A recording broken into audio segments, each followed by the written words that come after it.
Agora a gente fala de um assunto polêmico, a educação sexual. Você sabe o que é isso? Então, acompanhe na reportagem. É previsto que esse seja um ensinamento que vai sendo inserido aos poucos na vida de uma criança e adolescente. Educar para a sexualidade é educar as infâncias, né?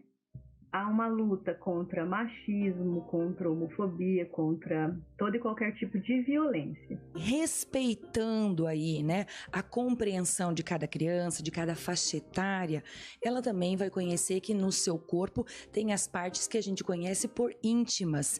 E aí que está a grande importância de se falar de educação sexual nas escolas, para que essa criança tenha compreensão de onde ela pode falar, de quem pode tocar, qual é o momento correto de ser feito a higiene, quem pode estar fazendo a higiene dessa criança. Isso é educação sexual e não falar de sexo. Então, assunto que muitas vezes não é compreendido porque há falta de entendimento entre a diferença de sexo e sexualidade.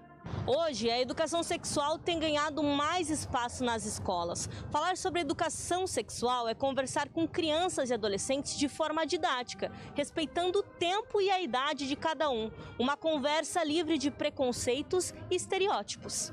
O professor não vai falar o que ele acha, né, sobre a sexualidade. Ele vai falar o que está escrito nos livros, o que está aí dentro do projeto pedagógico. Isso é importantíssimo da gente ressaltar, porque aí nós estamos falando de ciência e não de achismo.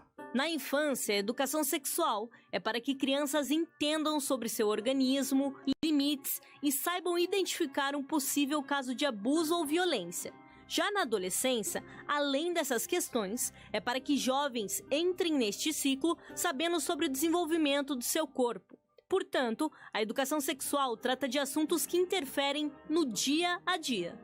Então a educação sexual começa por aí, começa problematizando esses papéis desde a infância, dizendo que meninos e meninas podem explorar os espaços, tanto privados quanto públicos, que quando um menino também é responsável pela organização e limpeza da casa, não somente a mulher, e aí você entende que as mulheres também podem ocupar espaços em grandes empresas. E aí você vai mexendo, mobilizando não só uma educação sexual, mas a própria divisão sexual do trabalho. Você vai buscando compreender outras esferas da sociedade. E esse é o momento da gente desmistificar isso, derrubar esse tabu, esse paradigma de que falar dos órgãos sexual é algo feio, é algo que não pode ser dito. Então, a escola é um lugar de humanização e de formação de indivíduos. Então, a gente pode ter uma sociedade aí mais saudável se nós soubermos aí lidar de forma saudável com esse momento da sexualidade que faz parte do desenvolvimento infantil. É um assunto polêmico que rende praticamente um programa inteiro, né?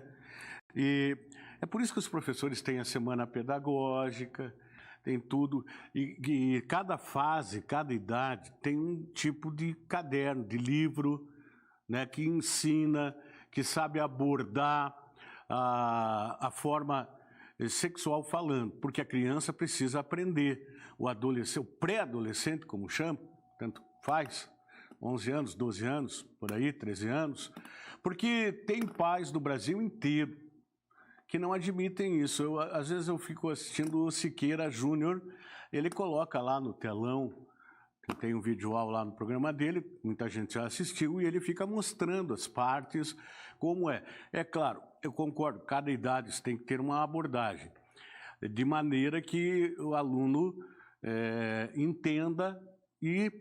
Veja bem, o que eu quero dizer, às vezes os pais não conversam sobre sexo. Eu me lembro, eu não sou novo, né? Não sei se a minha mãe sempre conversou sobre sexo abertamente comigo, há 250 anos atrás, com a minha irmã, com o meu irmão, abertamente.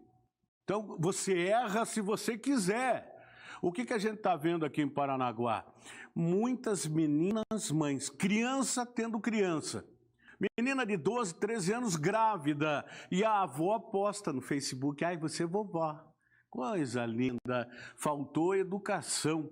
E sabe que a maioria dos pais que ficam indignados, que não querem que a escola fale, aborde esse assunto, são justamente aqueles pais que também não conversam em casa sobre sexo com os filhos. E aí eles vão aprender aqui fora.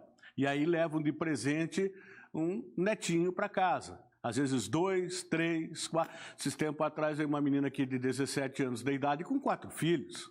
E estava grávida do 5º. Estava lá fora me esperando para ver se eu conseguia leite em pó e mais não sei o quê. Complicado. Eu falei aqui, a gente ainda acho que vai voltar nesse assunto uma outra hora. Eu até comentei esses dias com a Débora. Eu falei, o nosso corpo não é uma gaiola. Você tem que abordar exatamente. Na cartilha, aí, no livro que está, por exemplo, lá no início do estudo, para crianças aí de 9, 10 anos de idade, está escrito lá pênis e vulva. Está escrito, oh meu Deus do céu, mas causou indignação, hein? Ah, papai! Ai, porque na minha filha eu falo que é pepeca. Pepeca. Pro meu filho eu falo pipi. Pô, o que é isso? Vamos abordar de frente, vamos parar de hipocrisia. Eu falei para Débora que o nosso corpo não é gaiola. Pomba é uma ave, pinto é o filho da galinha. Que é isso?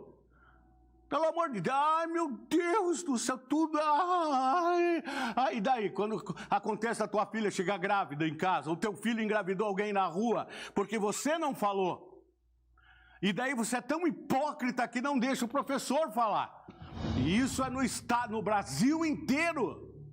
Eu vejo a indignação de certos pais, oh meu Deus do céu, pelo amor de Deus.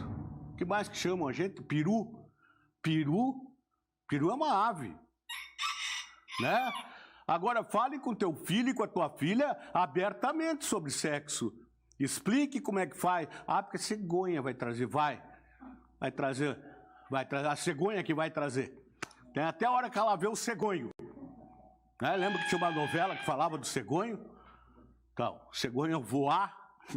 Você vai ver. Gente, vamos parar de hipocrisia. Eduque. Porque aí você vai ver que a gente vai ter menos crianças drogadas, prostituídas, porque ela já sai de dentro de casa bem informada e complementa na escola. Me desculpe, é a minha opinião. Se você não aceitar, tudo bem. A minha filha, eu falo abertamente com ela. Os meus 2 filhos, sempre conversei abertamente com eles. Tanto é que não sou avô até hoje. Um está com 30, outro está com 28 e a menina com 18. Não sou avô. Também. Pronto, acabou.